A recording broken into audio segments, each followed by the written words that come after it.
Bells ringing at cathedrals across the U.S. All this as Cardinal Robert Prevost becomes Pope Leo XIV, the first American to lead the Catholic Church.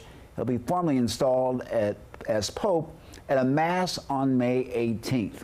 Well, we're now learning more about the pontiff's roots in Chicago as well as in Peru, where the 69-year-old did spend a lot of his time. He was a missionary there, then later elevated to bishop. Many Peruvians remembering him as a leader who waded through muddy flood waters to bring help to people in need, then spearheading the purchase of life-saving oxygen production plant during the pandemic.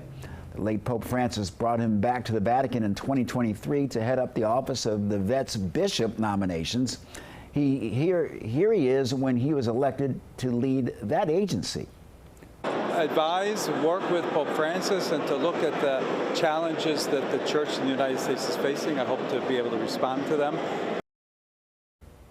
And with the new Pope making history for the United States, many Catholics in the district say that they never expected to have an American Pope, and they're excited about it. DC News Now's Jean-Marie Sisse was at the Basilica of the National Shrine and spoke to people about how they feel. Newly selected Pope Leo XIV is a familiar face in the Catholic Church, and he's also making history for the United States. And many districts say that's super exciting, and they're also concerned about what he'll do for the actual church. My manager asked me, hey, will we get an American Pope anytime soon? I was like, no, I don't think so. I think that America's influence is too powerful that they probably don't want to have that overlap. And minutes later, that became a reality for Austin Sarabia. Pope Leo XIV steps out on the balcony and it's American. And so we were shocked, to say the least. Robert Prevost, now Pope Leo XIV, is a Chicago native. His longtime work for the Catholic Church and philanthropy gives many people confidence as he steps into his new role. So he seems like he's well-read, seems like he's a good theologian, and it seems like, from what I've read about him thus far, he's going to be kind of maybe hopefully between like a Benedict and a Francis. So I think that'd be kind of a good positive step for the church. A lot of people are excited about having an American Pope. It's just that I think that I'm going to like him. I was very excited that he's from Chicago. My dad loves the Chicago Bears.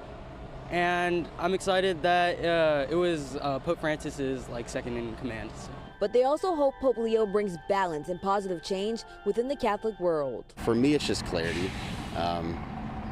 I think under Pope Francis, there was a lot of ambiguity that was out there and kind of things that were a little bit questionable, maybe what he might say, what it meant. And so I'm hoping this Pope will be a little bit more clear. The fact that he speaks English might be a benefit too for this side of the world. I just want to see the Catholic community just grow and expand. Now, Pope Leo is the 267th Pope in Catholic history. Reporting at the Basilica of the National Shrine, I'm Jean-Marie Sisse, DC News Now.